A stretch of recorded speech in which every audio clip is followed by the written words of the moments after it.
welcome to the Walt Weekly Monday Night Live. I am Walter Latham, and I'm joined by Michelle Sweeney McCombs. Before we start, I just wanted to mention that we want to just extend our gratitude for your support and your encouragement. And we want y'all guys to follow. If you have not already followed, we need you to follow. We need you to like, okay? Because that's going to keep us going. This is our 133rd episode. All right, since we've been since our inception. So please follow and like and share. All right, and we will continue with your support. Tonight's show, and I'm gonna just ask the questions because I'm curious. All right, what are Masons? I always wondered that. When I was growing up, my grandma used to have a white outfit, and annually she would have that. They would have a parade, and she would say, "Yeah, Booby, that was my nickname. We got our parade, Masonic Lodge parade for the lodge." All right, and I wanted to know, what are Masons? What is their mission? What are they? What do they advocate? What's their agenda? What religions are the Masons affiliated with? What exactly are they trying to accomplish? And how do you become a Mason?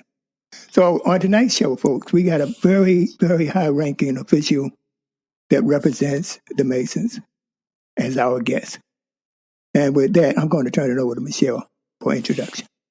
Okay, go ahead, Michelle. Thank you, Walter. Good evening, everyone. And thank you to our live audience for joining us on today's Monday Night Live. Please follow the Walt Weekly and share this podcast by clicking the share button below. The Walt Weekly is brought to you by Michelle Sweeney Hair and Skincare. Music, intro, and outro is provided by Uncle Nephew. Our weekly panel members today are Honorable Gene Edwards, Male District Leader of the Bronx, New York, 79th District.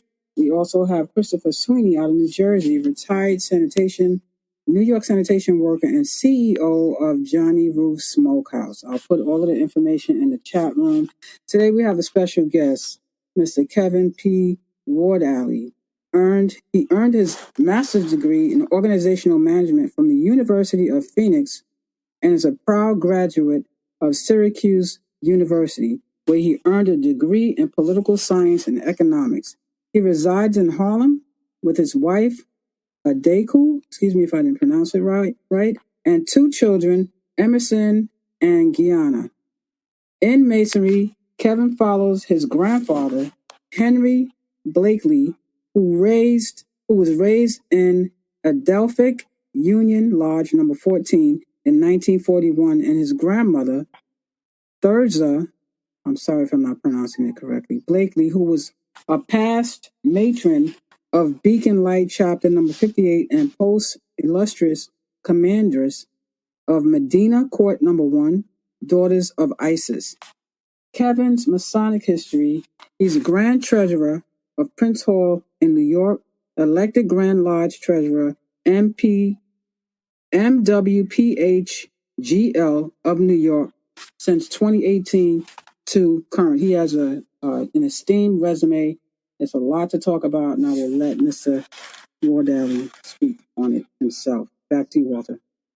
Okay.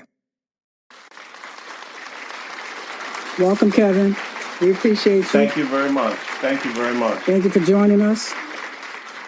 All right, Kevin, let me start by first thanking you. We appreciate your time, and we're honored by your presence. My first question is Freemasons. Are there two types of Masons? You got the Freemasons, and there's another segment of the Masons. There's two types. Are you part of the Freemasons? I think you are, because looking at your achievements and what you've done as part of the Masonic Lodge, you're the Freemason, right? Yes, sir. Well, first, Walt, I want to say thank you to you, to Michelle, and to Honorable Gene Edwards for the invite to be here tonight. I truly appreciate the opportunity to talk about something I find very important to me, to my community, and to us as a people, and that is Prince Hall Freemasonry. And I am a Freemason. Um, I was raised in Adelphi Union Lodge number 14 of the most worshipful Prince Hall Grand Lodge of the state of New York, over which Walter C. King Jr., at present Grand Master, preside. So yes, I am a Freemason. And what does that mean? That means I belong to the oldest fraternity in the history of the world. Freemasonry dates back in this current form as far back as 1717 to taverns and lodge rooms in England, and now we have Masons all around the world. I mean, I could go on, but I'll let you ask as many questions as you want, and I'll suss out everything as you go. You have a RW in front of your name. I just want to back up a Yes, little sir. bit. What does that stand for? That stands for Right Worshipful. My title in the lodge is Right Worshipful. And what that means is that, well, in order to be a Right Worshipful in a lodge, it means one, that I served as Worshipful Master over my lodge or President over my local lodge. So in 2011, I was the Worshipful Master of Adelphi Union Lodge number 14. And then after that point, after serving as Master, I was either appointed or elected to a Grand Lodge officer, which means I represented my Grand Lodge across the state of New York.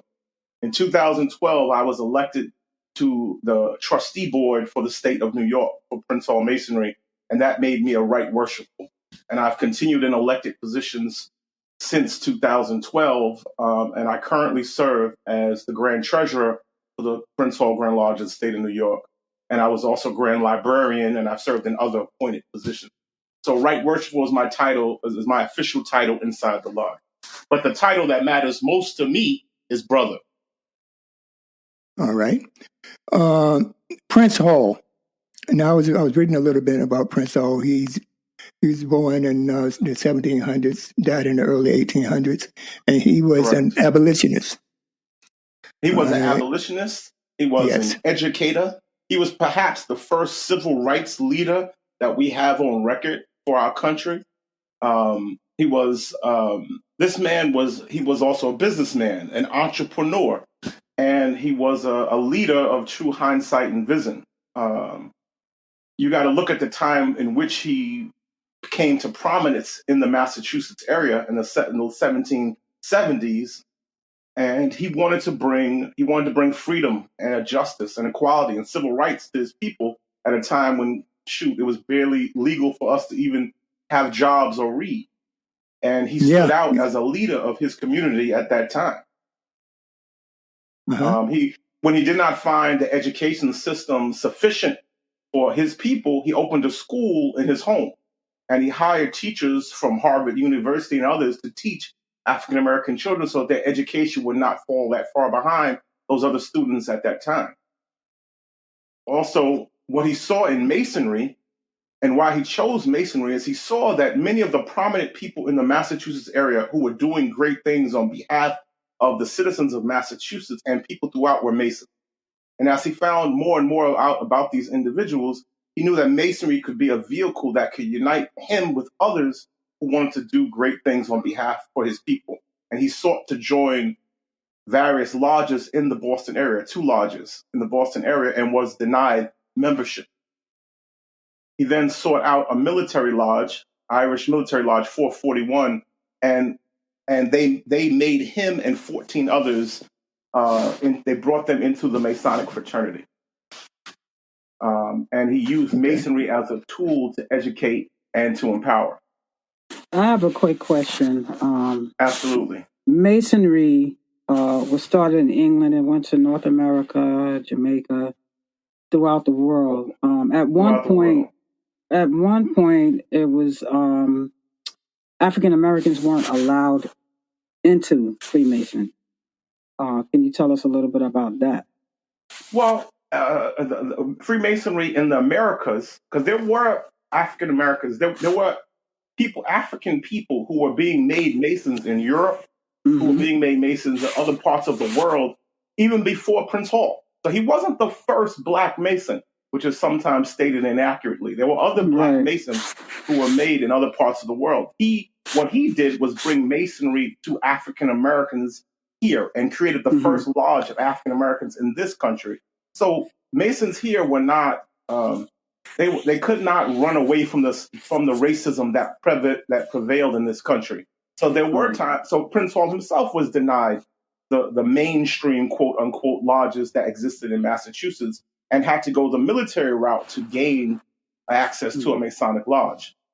So yes, nobody could run from that. But he found a way around it and found those who are of like mind who believed in his vision and still made him and many African Americans Masons. Okay. One of his visions included going back to Africa movement. He endorsed that move. Well, he endorsed the Back to Africa movement for those who thought they should go that route. He endorsed African Americans becoming a part of the military. He was a strong military man. He endorsed African Americans becoming entrepreneurs.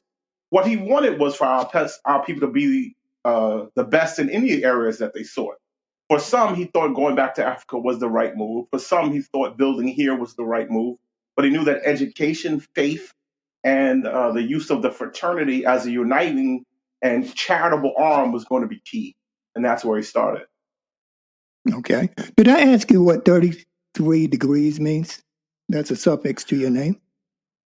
Well, that is I'm a 33rd degree Mason, meaning that I was given that great honor for service that I performed on behalf of the craft over an extended period of time.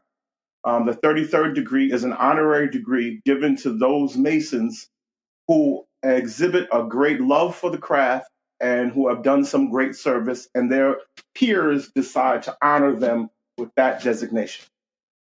So it was one of the great honors of my life that I got to go to Chicago in 2015 and be exalted with my classmates and receive my 33rd degree of Ancient Accepted Scottish Rite Mason. Okay. Now, you had mentioned that you can open a lodge here, you can open a lodge there. I know there's process, procedure, and requirements associated with opening a lodge. I know that. But would you look at the Freemasons in this country as just one unit and you just have these different lodges throughout the United States? Is there a hierarchy that they report up to? Well, Freemasonry is universal, meaning that Freemasonry is all around the world. But in most places, you'll find two regular and recognized bodies in every state. And I'll give you a perfect example. Here in New York, there is only two lodges that are recognized and regular. There is the Grand Lodge of the state of New York, which is predominantly white, and what at one point was called the mainstream Grand Lodge. That was majority Caucasian, and that's their main office is down on 23rd Street. And they have lodges throughout the city and throughout the state.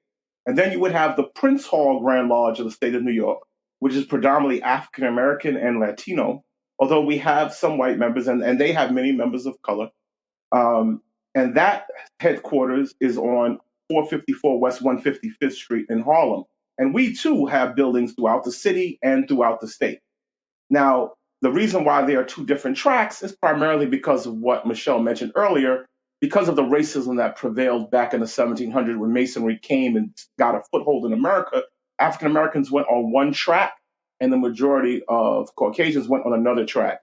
And so in each state, you will find a Prince Hall Grand Lodge of the state of New Jersey. You'll find a Grand Lodge of the state of New Jersey. You'll find a Prince Hall Grand Lodge of the state of Pennsylvania. You'll find a Grand Lodge of the state of Pennsylvania. Now, except in all but 4 states, we have recognition, we have visitation, and we work together in many ways, but we're not the same. Meaning that we believe in the same principles of Masonry, we practice the same rituals, and we work together.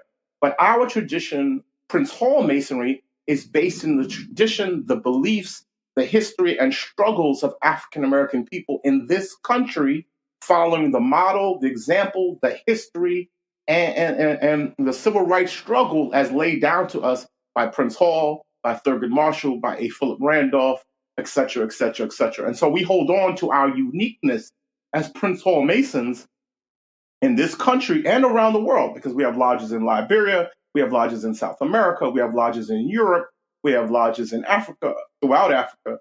But we are in partnership and in brotherhood with our Grand Lodge Mason brothers of predominantly the Caucasian persuasion. Okay. So, in essence, you could have different mandates. I think the question I'm trying to answer is there's a commonality, but within that lodge, there may be some uniqueness. There's a great commonality. Yes. I mean, there are cultural uniquenesses to each lodge. Lodges over the course of time and hundreds of years, there were lodges that were founded based on seamen. There were men who worked the sea and took boats here to New York City. Many of them joined a lodge down on 23 called Mariners Lodge, right? There's a lodge of Prince Hall Masons who were primarily sanitation workers, right? That ended up becoming Beacon Light 76. Now the majority of the members today are not sanitation workers, but when the lodge was started 100 years ago, that's primarily what the members were, right? There's a lodge, Abercorn 86, was primarily cops, correction officers, members of law enforcement, right? Honorable Chief Joseph Leake, who formerly headed the housing police, is a member of that lodge, right? Many of the other members of that lodge are former police officers who retired, right? So my lodge itself had many dentists and foot doctors in my lodge over the years. Right now, I don't think we have one at all today. I think we still have a foot doctor. One of my past masters, foot doctor. We don't have any more dentists. The brother, a couple of brothers passed away. But I just want to do the blueprint for living to your potential for Freemasonry. It means Freemasonry is an individual journey towards becoming a better father, husband, friend, citizen, and man, supported by other men at different points on the same journey. For centuries, the Masonic Lodge itself has been the launch pad for Masonic education and a common ground for brethren of different backgrounds to meet and exchange ideas, providing support and offer friendships. Masons live by the principles of brotherly love, relief, and truth. Live by the principles of brotherly love, relief, and truth. Brotherly love, caring for each other and our communities. Relief, humbly assist those in distress. Truth, using knowledge and understanding to improve ourselves, our families, and our communities. So this is the history of Masonry. So do you guys add to that, or you still just follow how it started? Well, I mean, I think we stick to the basic principles, but we're always adding. Right. I think it's living history, right? Mm-hmm. When you look at Masonry just here in New York State, you look at some of the greatest leaders that we've had in New York State. You look at A. Philip Randolph, who was a member of Joppa Lodge number 55, and created one of the first Black labor union in this country, and also the March on Jobs and Justice, where everyone knows that Dr. King gave the "I Have a Dream" speech, was actually A. Philip Randolph's March for Jobs and Justice. Right. When you look at Sugar Ray Robinson, one of the most prolific fighters in the history of this country, who had a record of 175 wins and 19 losses, he was also a diehard Prince Hall Mason, who held job fairs right in our Grand East Temple on 155th Street, trying to give jobs to our community. Right. So Thurgood Marshall, who was a life, in fact, his official photo of being a justice of the Supreme Court, he's wearing his 33rd degree Masonic ring in that official photo. Right. So, I mean, I could go on and on and on and on. And as much as I don't want to bore you all, but this is something that, and not just New York, right? You talk about Richard Pryor, one of the most prolific comedians of our time, was a member of a lodge in Peoria where he was raised. And even though he left Peoria and moved to Los Angeles, he continued to give money to that lodge up until almost a year before he passed away. Right. So these relationships that are built in Masonry are so deep and profound that they go with you until the end of your life, and hopefully beyond. Right. To your kids and to your wives and to your spouses, etc. I was trying to find. My dad was a Mason, early 70s. And I have a photo of him that I was trying to find before the show, but I completely forgot. But he wasn't in it long. Gotcha. He wasn't in it long because they had rules of. I mean, everything is different. Everybody's experience is different. But he said one of the Masons flirted with my mom, so he got mad and quit. Well, but like, is let there me tell some? you, Go ahead. we have very strong rules against that. Mm-hmm. And what your father should have done, I would rather, and I hope any Mason would do the same, is we have very strict rules that we enforce upon ourselves. Right. And if a man acts out of way, first of all, he should never have done that because he should have looked at your father's wife as his sister. Right. As his family, because when you join a Masonic lodge, you become a member of, it's actually in the ritual that we teach the brothers. You become a part of my family, right? I have to feel safe with you in my home. I have to feel safe with you with my wife, with my children, right? And many Masons, we're executive for each other's estates, right? We're our closest friends. We sign off on each other's wills. And so the trust there, what we share is so profound that what your father should have done is he should have brought charges against that man. Because we have a process where when people violate the oaths and the obligations we give them, we hold them to higher account, as we should. Because this doesn't have meaning if we don't hold ourselves to some standard. Okay.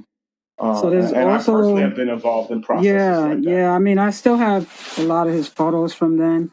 I'm not sure if one of my brothers has his ring. It was a ring. But also there's a myth, I'm sorry, Walter. There's a myth that is, people would say it's a cult. So have you ever heard that? Like, can you explain that? Because I know, absolutely have. Yeah. People, when things are selective and people don't know why something is the way it is, oftentimes they'll call it a cult, right? They'll call it a secret society, right? Right. Which always makes me laugh, right? Because you know all of our buildings because we have a big square and compass on the door, right? Right. If we are such a secret society, why are we in the yellow pages, or why do we have a website, or why can you see Prince Hall Grand Lodge on the front of the building, of all our buildings, and we have 16 in the state? There's no secret. We are a society with secrets, but those secrets we use just to identify and acknowledge one another in public and at times of need. We're not taking over the world. The only thing we're doing is taking good men and making them better men, right? And providing the tools and support that brothers need to be a bit better tomorrow than they are today. That's the only secret. There's no evilness here. There's no cultness here. Men are free to come and go as they want, but it is a selective process. And so when things are selective and things are for members only, sometimes it can be maligned. I got two questions for you, Kevin. All right, off the top. Yes, sir. One, are y'all guys still, by gender? You have the women's group, then you have the men's group, or do y'all guys interact now, or is it still separated? Well, we have two different branches. Masons are the Masonry. To become a Prince Hall Mason is for men, right? But we have our organization for our sisters, our wives, widows, mothers, daughters, and others called the Order of the Eastern Star. Now, there are unique things that women experience around being mothers, daughters, wives, widows, and sisters that are unique to women. And no man can be an Eastern Star because he can't be a wife, he can't be a widow, he can't be a mother, a daughter, or a sister. And women, and every woman, including our friend Michelle here, can testify to that, right? And the same thing when it comes to Masonry. There are things that are unique to being a man that a man experiences that he needs to share with other men. There are unique ways a man deals with the world that he has to take refuge amongst other men for him to have that experience, for him to feel comfortable to discuss that in that way. So it's not separation per se, but certain things are just for certain people, right? It's not discrimination. Rather, we're building each other up so that we can be better for each other in the long run. But sometimes we got to work on ourselves, right? So sometimes we can't do that together. Sometimes we got to work on each other separately so that we can be stronger together. So, Okay. as far as being a member, you guys have 3 degrees that they have to go through. Do you have the same thing for Eastern Stars? They have a different set of degrees, but yes, they have their own set of degrees that they go through that are all about that process of becoming better mothers, better wives, better sisters, better daughters, and better sisters. So they have that. They have a separate process that they put women through to help bring out that, to help build on that, to help foster those beliefs that are grounded in the ritual and the things that they teach to help them. So Awesome. it's slightly different. We have 3 core degrees. The sisters have 3 degrees, but it's just slightly different. There's a slightly different process. So for our audience that's listening, I know there's members of the Prince Hall and some of your brothers on here and sisters on here as well. What is the process for the 3 degrees? Do you need someone to refer you to become? Absolutely. Okay, Absolutely. so One can of the you things we explain to always the say, audience how to do that? Absolutely. One of the things that brothers and people have seen is we often put up things that say to be one, ask one. And in order to become a Prince Hall Freemason, you have to ask a Prince Hall Freemason. You have to reach out to one. They can't ask you. If someone asks you, do you want to be a Mason? Then that's not that, and that's a show for another day. But that's not regular or recognized Mason. Okay, that's what we would call clandestine Masonry or bogus Mason. You have to ask. You have to ask. And so the first thing is asking, right? And then once you ask someone who's a Prince Hall Mason or you ask someone to come into the lodge, then they will provide you some information about the lodge to make sure that it's a good fit, right? And then they'll give you, after they consider that you'd be a good candidate, they'll give you what they call a petition for membership. And you'll fill that out, and it's some questions. It asks you about your belief in a higher power. It asks you what you do for a living, how many kids you have, are you married, et cetera, et cetera. You'll hand in that petition back to that individual. They will take that back to the lodge, and the lodge will send an investigation committee to your home. Between 2 and 4 brothers will come to your home, sit down with you. If you're married, sit down with you and your wife, ask you a series of questions face to face. Talk with you about the lodge, tell you about what the lodge expects from you, allow you to answer any questions that they may have. Also, talk to your wife separately and let your wife know what kinds of things you may be asked to do as a member and make sure that she feels comfortable with it as well. Because if your wife isn't comfortable with you joining, you're not going to be a good member. You're not going to be an active member if your wife doesn't want you to be a member. And all things begin with a belief in a higher power. If you don't believe in God or you don't believe in a higher power, you can't be a Mason. Masons do not. There are no Masons who have no belief. You have to have a belief in a higher power, regardless of what religion you choose, whether it's being Jewish, Muslim, Christian, Protestant, whatever you may choose. You just have to have a belief in a higher power. And so it begins there. Because if you say you have a belief or you don't have any belief, the interview is over and you cannot become a member. So once that investigation committee meets with you and your family, they come back to the lodge again and they tell the lodge the results of their investigation. And then they tell the lodge that they believe, 1, you'd be a good member, or 2, no, you're not. If they don't believe you'd be a good member, they return you your petition fee, they thank you, and you go about your business. If they do found you worthy, then they'll give you a chance to come, and you'll come on the day that they tell you to come, and you'll receive that first degree. Then you'll go through a process of learning some material, proving to the brothers that you deserve to continue to move on, and you'll get a second degree, et cetera, until you get your third degree, and then you're accepted as a Master Mason. But it's a process. Yeah, it takes several months. It takes several months, and it takes some work on the petitioner's part. Are there dues or membership fees on a yearly basis? There are. Every lodge has slightly different dues, but there are yearly dues that you pay both to your lodge and to the Grand Lodge of your state. That allows those entities to, provide the service and charity and continue to exist on a day-to-day basis. Right.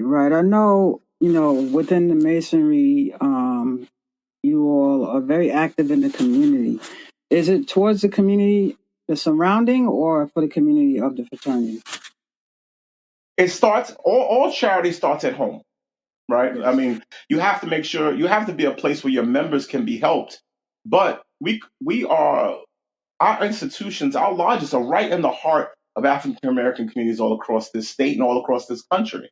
And so we provide, whether it's a food bank, which we provide twice a month out of our main temple on 155th Street, or if it's toys at Christmas time. We've been a hub for COVID shots, COVID testing.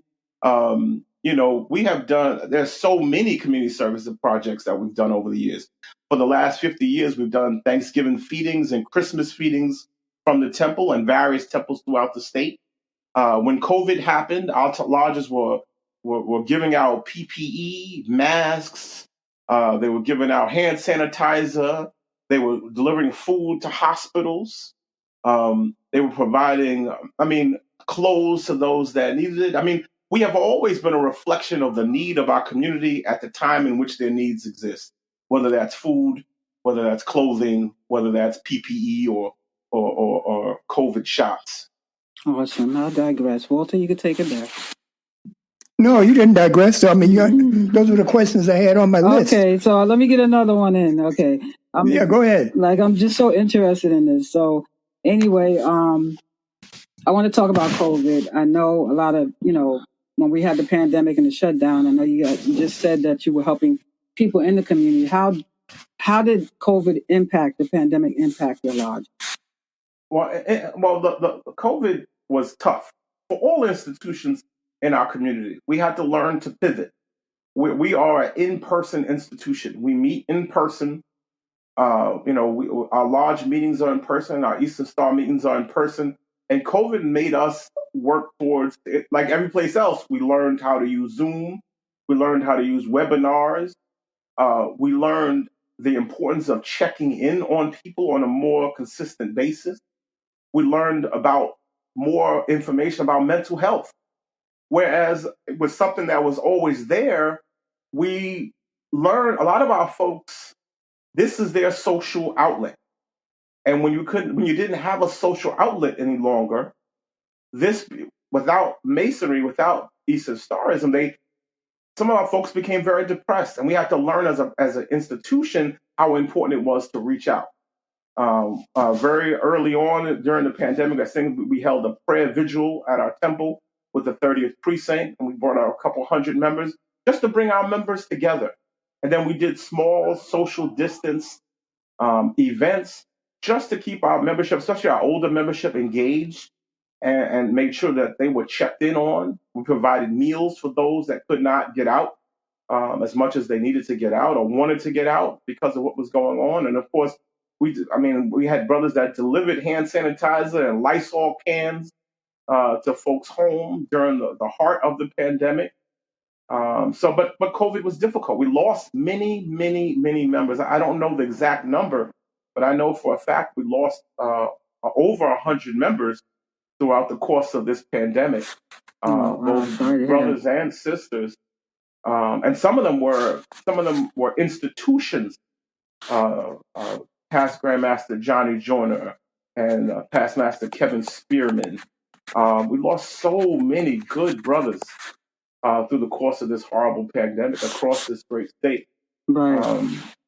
That's going to, and that happened to all our churches, and that happened to our civil rights institutions. We're all going to be suffering from what COVID has done to our community for a long time, and we're not exempt from that.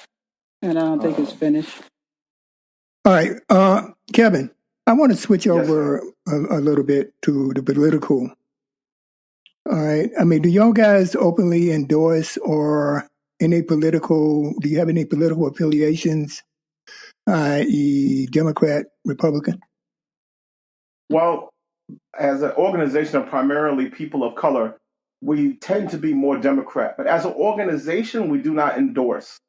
But we have done political work, meaning in 2020 during that most important election, we put together buses to go down to Philadelphia along with 100 Black men and the AME Church to do voter protection, where our folks were covering poll sites and making sure that folks were not, were not being scared away from voting. We also put together food, snacks, and water to take to all the poll sites so that our folks would not give up waiting on those long lines. We wanted our folks to stay in line and keep waiting their turn so they could vote in this very important election. So we gave them water with little stickers, compliments of the Prince Hall Grand Lodge, snacks, a chair if they needed to sit down for a little while. We did that at the 25 highest voting poll site in Upper Manhattan, and we did it in other parts of the state as well. So we've been, and then you got to remember, we've got a lot of Prince Hall Masons who are actual elected officials throughout the state. The mayor of the city of Buffalo, the second largest black city in the state, Byron Brown, is a Prince Hall Mason. You got to look at Percy Sutton, Prince Hall Mason, Charles Rangel, David Dinkins. The first black mayor of a city in New York, although everyone thinks is David Dinkins, was actually Ronald Smallwood up in Mount Vernon, who was a member of Progressive Lodge number 64. So the closest of Masonry, Adam Clayton Powell from Boyer Lodge, number 1, Adam Clayton Powell, Calvin, Abyssinian Baptist Church. I don't know why I can't think of his last name right now. Reverend Butts. I mean, we have a strong history of being involved. Primarily, there's been with Democratic politics, but there have also been some Republican. Randy Daniels, who was a Republican under the Pataki administration and was the Secretary of State, was also a Prince Hall Mason. So we've been across those lines, and we've been involved not so much on either the Republican or Democratic side, but more on all our folks must vote and how important it is to vote and how important that vote is to be protected, honored, and respected has been a role of Prince Hall Mason. So I can conclude, based on what you said, that y'all guys don't line up behind any particular candidate. You just want people to exercise their constitutional right and vote, right? Correct. Okay. Correct. Now. Okay, hold on. So I just got left out of the argument. Thanks, pal.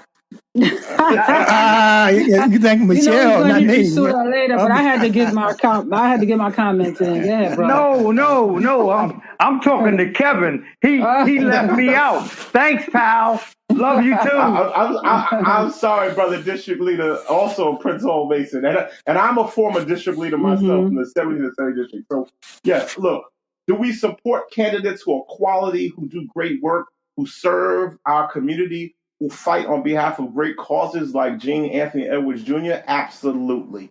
But as a 501c, we don't necessarily make official endorsements, but what we do is support those individuals who are doing great work like Gene in the South Bronx community, because we want them to continue to serve and to continue to serve on even higher levels, because what that does is that sends a message to the world that Prince Hall Masonry is not only everywhere, but that's an integral part of their very lives and their very existence. And that Masons have value beyond their even thought or recollection. So we want people like Gene Edwards to succeed and thrive. And that's why lots of Masons are helpful to him and will continue to be such, even though we can't officially endorse as an institution.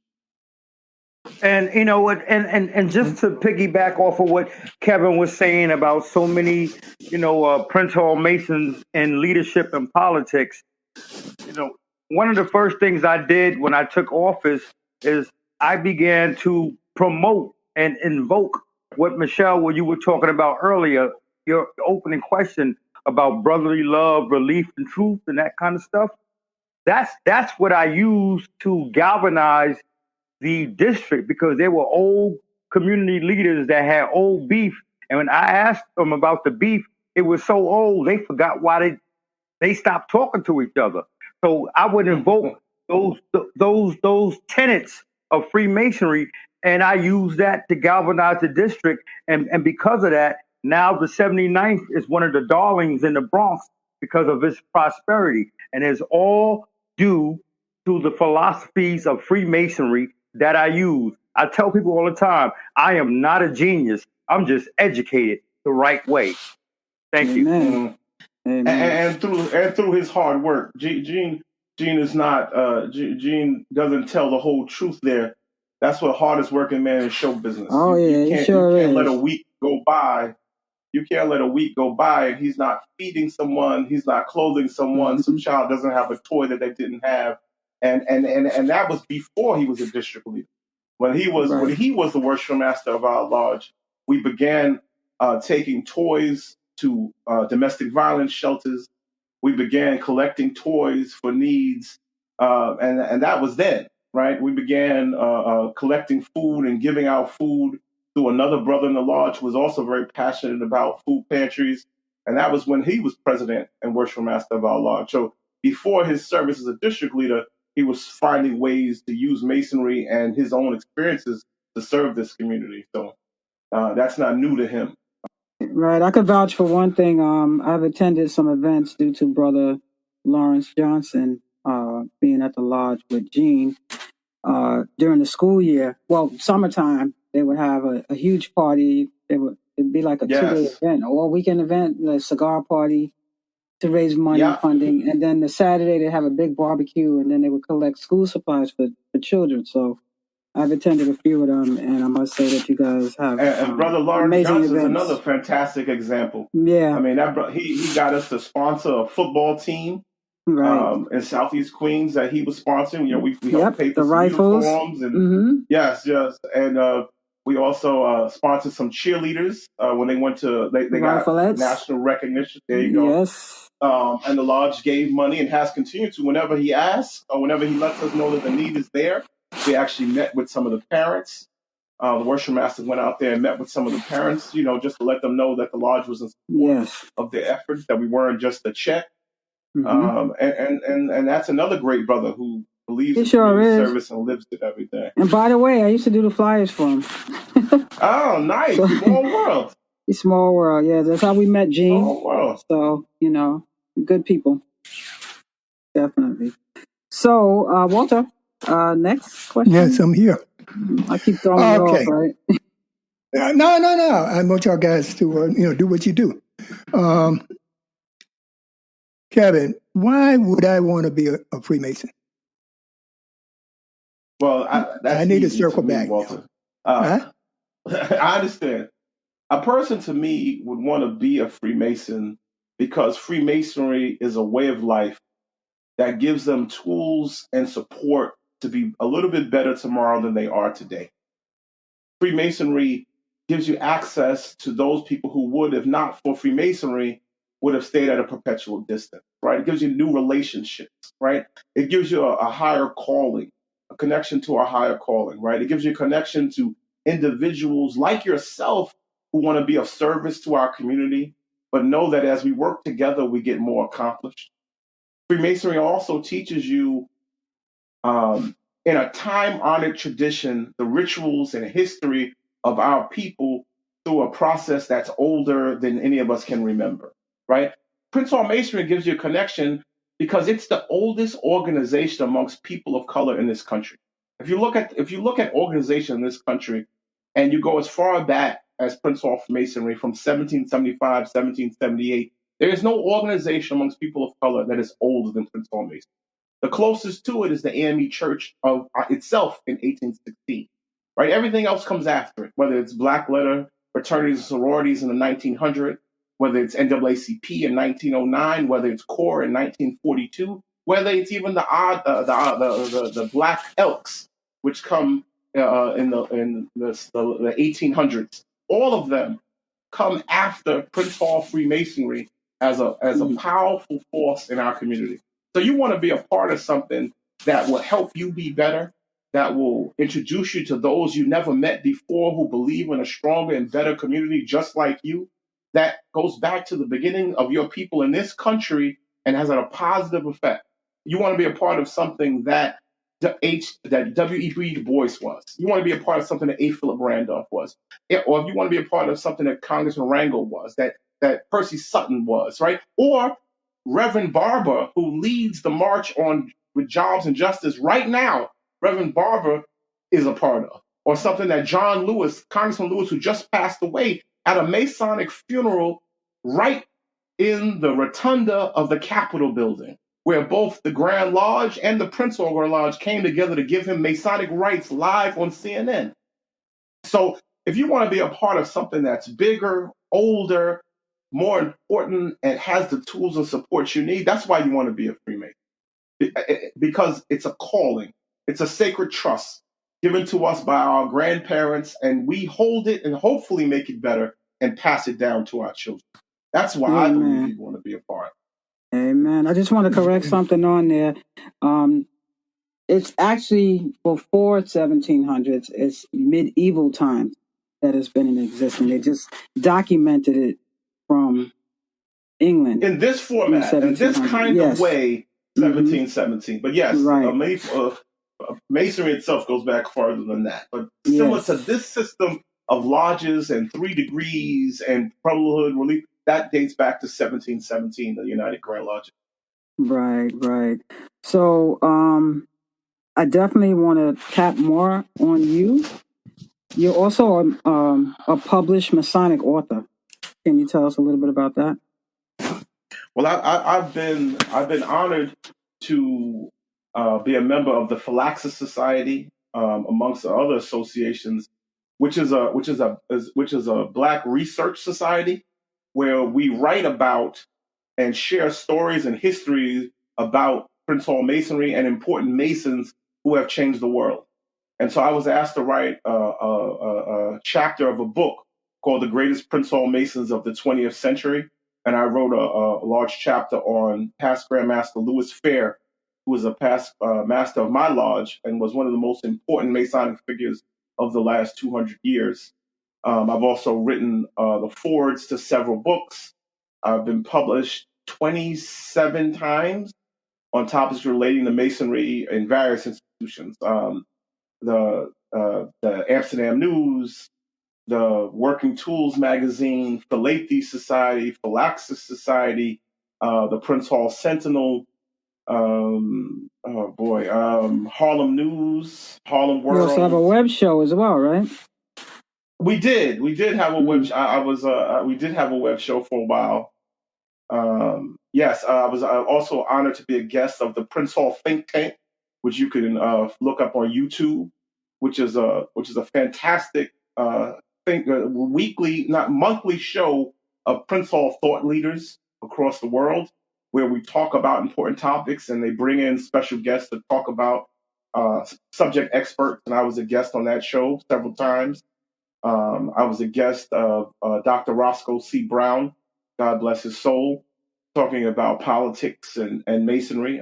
Was a guest on New York One many times about politics and a few times about Masonry. So, I've been blessed to be able to write and talk about this very important topic. I was also a guest of Dr. Bob Lee, specifically about Prince Hall Masonry. He has a show on Bronx 12 and also on the internet, and he asked me to be a guest last year.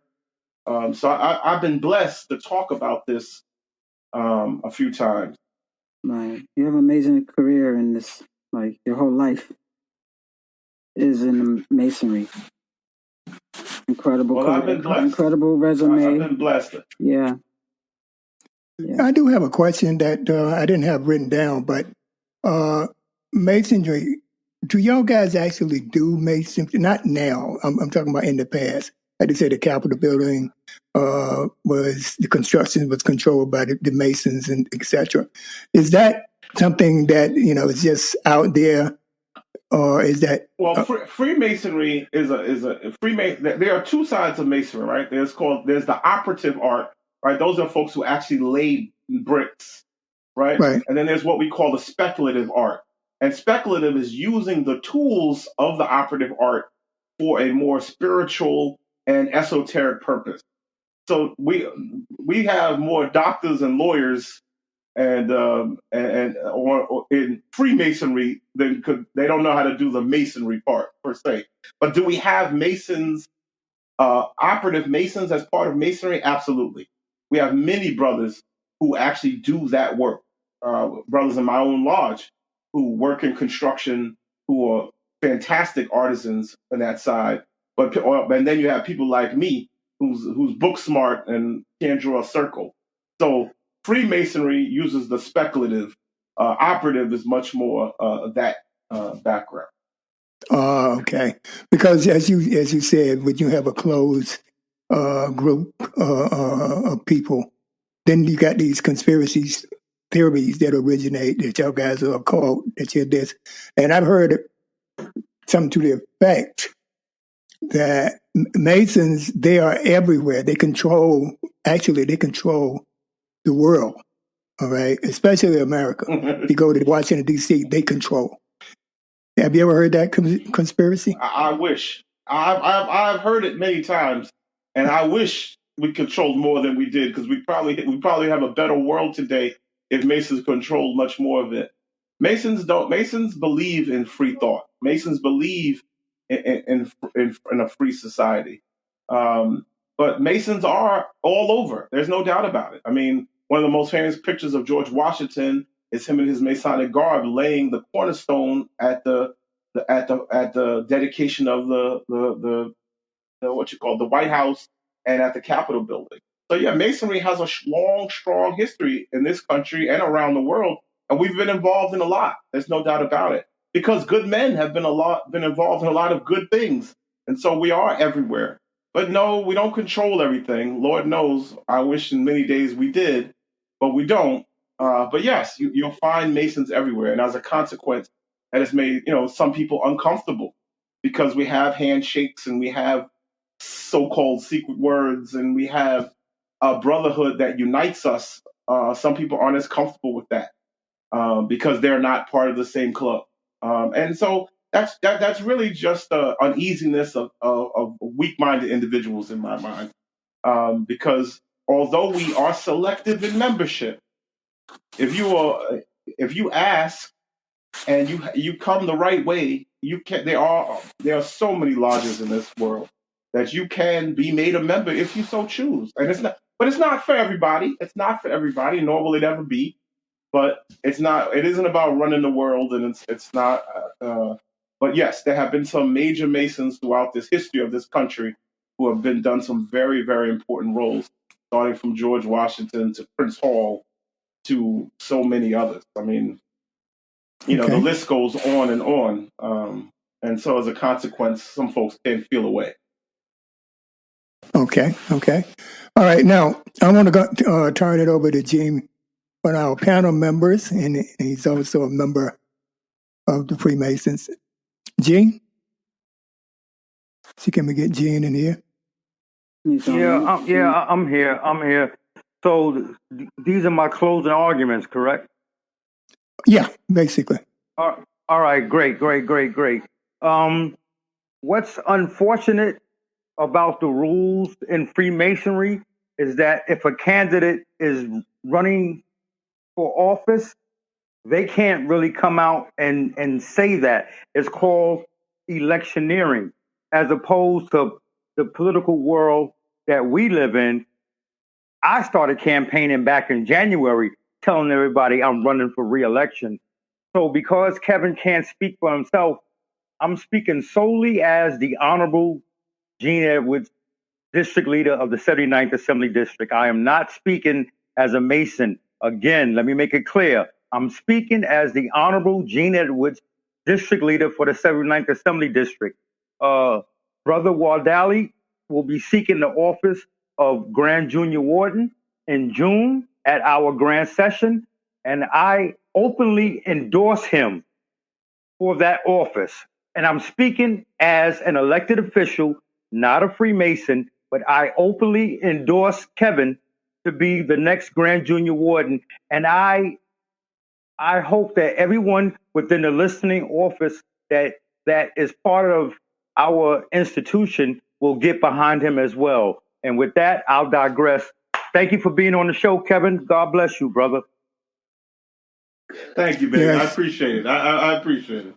And thank you, Walt, and thank you, Michelle, for the invite and for your fantastic questions. And thank you for the opportunity to present this honorable and ancient institution that I and so many other brothers have loved. Yeah. Well, you addressed a lot of questions that I had, Kevin, and I appreciate it. And I'm quite sure our listeners.